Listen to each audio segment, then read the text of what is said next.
Hey guys, my name is Leonardo Madrigal from Left Handed Matters, and today we're going to be reacting to Another in the Fire, the studio version by Hillsong United and Taya. So I do know that this is a song that they released about a year ago, but I don't remember it at all. I don't think I've listened to it. I did listen to their recent album, so I don't know if this is one of the songs. I haven't listened to it in a long time, so I'm excited to see what Hillsong has to offer. This one was just released 5 days ago, so it's new, I guess. Yeah, so if you're new to my channel, I'm a Christian singer-songwriter and musician myself, and I believe that no music is free from critique and analysis and interpretation. So if you're easily offended by people critiquing religious material and that kind of stuff, this is probably not for you. But if you want to stick around and learn some things, hear me speak, then let's do it. There's a grace when the heart is under fire. This is I forgot her name. Wait, is her name Taya? Is her name Taya Smith, right? Taya Smith, Australian singer. Is she an independent singer now? She's also an actress? They put Hillsong United / Taya. So is this like her rebranding of the song?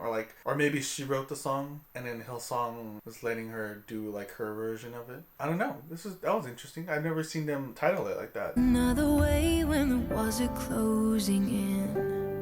So they're doing something very subtle with the piano. Sorry I'm stopping it, but you can kind of hear it a little bit somewhere back here. There's actually like a reverse effect going into the pianos. I don't know if you can hear that. It's like a reverse delay, I think.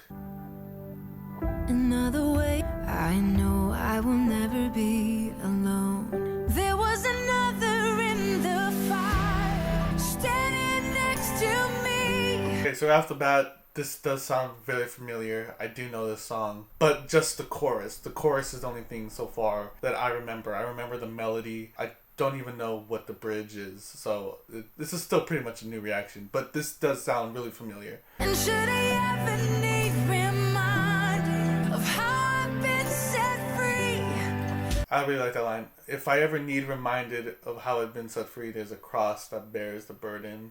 Bears the burden where another died for me. That's so good. I really like that line. So far, I thought it was going to be pretty generic, but they're actually sticking with this another in the fire kind of theme. Like, another person died on a cross for you. There was another person in that fire pit. There was another one out in the sea, who was calming the waves. And I really liked that kind of, someone else did it for you. Like, you didn't do this yourself. I kind of like that aspect. I don't know if that's what they're going for, but that's what I'm kind of getting so far.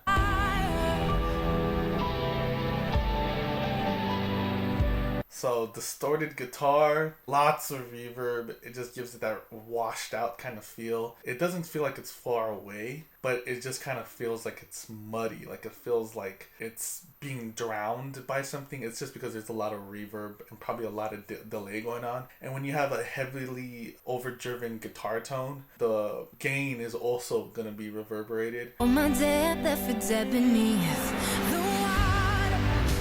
So we got really clean guitar, so that juxtaposition from that really wet guitar and into that clean one. Let's listen to that. So it's really thick and then clean. Oh, my dad left for I really like those violins, right? I can kind of hear it on the right side. I really like how the violins are kind of going in and out, but it's kind of adding a more dramatic feel to it. Also, the beat is very dragged out. And should I fall in the space between? Dude, she is singing. She's always had a great voice. Either way, I won't bow to the things of this world. I actually like how it didn't quite rhyme. They just kind of let it go. You don't have to rhyme when you write these songs, guys. I know it's hard not to because it's so satisfying and pleasing to have your phrases sound alike and to rhyme. It feels complete. They just kind of left it how it is. Like, that's the statement we want to leave, and it's okay if it's untouched just like that. Like, that's what we want to drop off before we get into the chorus. As long as it flows and it's the direction you want the song to go, it's totally acceptable. Never be alone, another in the fire. What power set me free? There is a grave that holds nobody. There's a grave that holds no body. Now that power lives in me. Damn, this is really good lines. Do I need to re-listen to that Hillsong album? I think I do.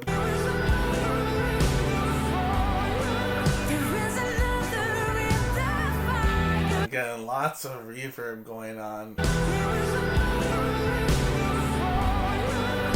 It almost sounds like it's detuned, like they detuned it a couple cents and then dropped it to a lower key.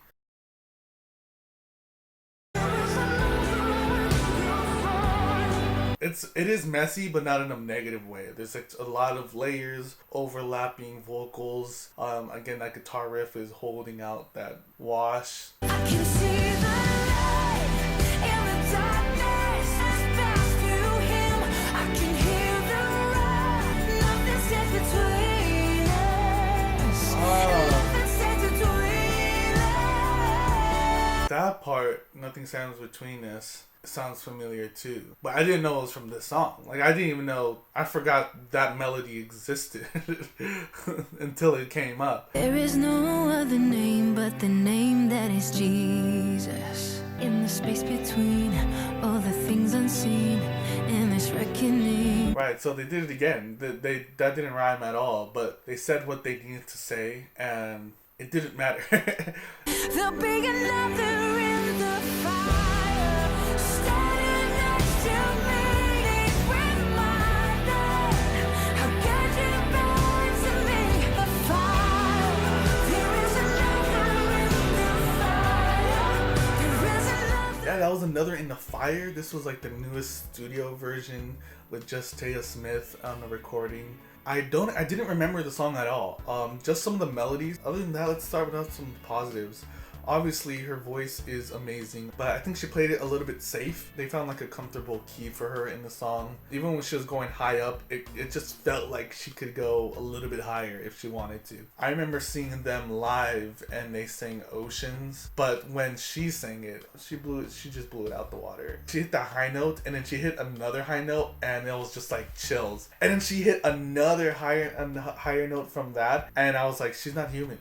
She's not real. I really enjoyed that. I just wish she kind of did a little bit of that. I just wish it was a little bit fancier, a little bit flashier, because there was room for that in the song. I thought I didn't think they need to play it so safe. You know, she could have let go if she wanted to. The song itself is definitely a radio edit pop song. It's like the Adele, Lauren Daigle kind of vibe that it's giving me. Just don't pay attention to the music of what's going on. Just know that it's going to carry you throughout and just sing your heart out. This one was a little bit straight to the point. Don't overthink it. I feel like I should listen to the original one because I don't remember. Should I do that? Let me do that real quick.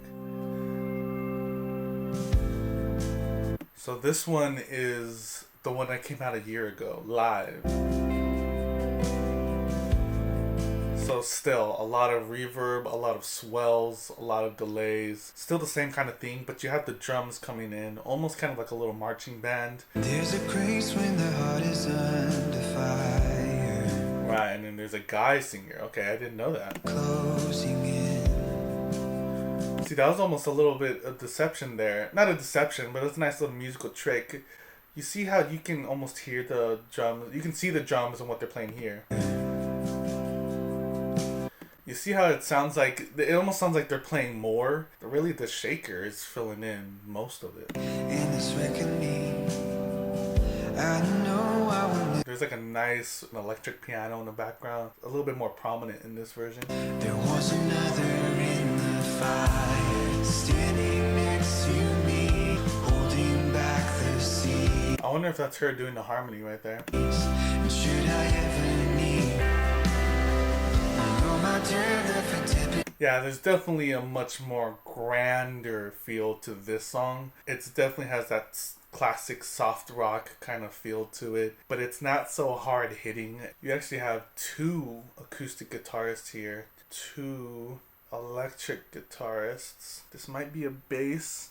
We got two keys here, a drummer, it looks like another, either that's a camera guy, another percussionist, and we got 1, 2, 3, 4, 5, 6 maybe singers so far. This is a big team.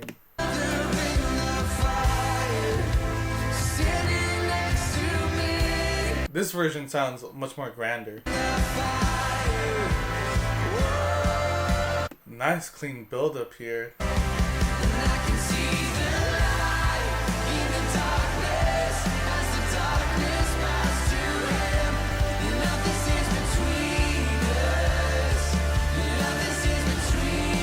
Wow.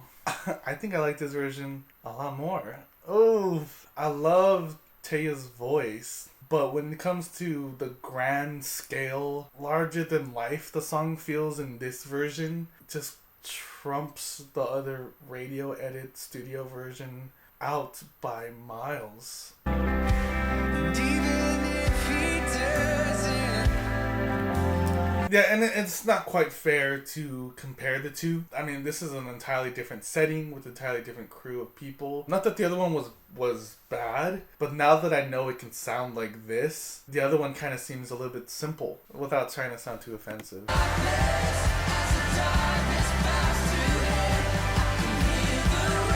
Yeah, there's just so much more energy in this.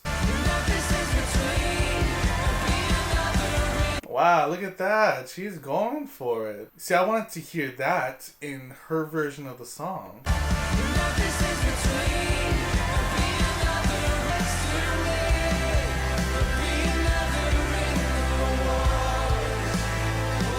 Yeah, this is totally in my area. That soft rock, anthem rock, arena rock. They build up, the beat drops. There's a lot of energy to it, and everyone looks like they're singing their hearts out. The newest version of the song, kind of, the energy is lacking a little bit, but the song musically takes a different direction. 'cause I know that's where you'll be.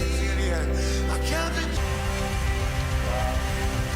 Yeah, totally two different experiences of the song. I genuinely like both versions, but if I had to pick, I would listen to that live one. That one's just a lot more hard hitting, a lot more instrumentation going on, and it just feels a lot more powerful. It just feels like there's a lot more energy coming out of the song. If I had to mix them together, I would just make it in what Taya Smith's key is, and then have the same crew from that live version play that song but have her lead it out. But I also enjoy the lower end of it from the male voice on the other one. I almost feel like I want to try to see if I can play it and then present it to our team and see if that's a good song that we should learn, because it is pretty powerful, and I definitely love the lyrics. It's much more biblical and draws direct inspiration from stories and stuff from the Bible. A lot of Christian songs these days don't quite do that. They get a little bit too generic with it, and I liked how it built up a little bit more, how it kind of started off as this very sweet worship song, and then it kind of built up to this powerful hitting praise song. Please subscribe and like, and let me know down below what other song I should react that you think is not getting as much attention as it should, or maybe some songs you think is a little bit weirder, on the weirder side of worship, things that take a little bit more creative liberties musically. Those are songs I really like to dig deep in and just kind of discovery. So other than that, I guess I'll see you guys next time.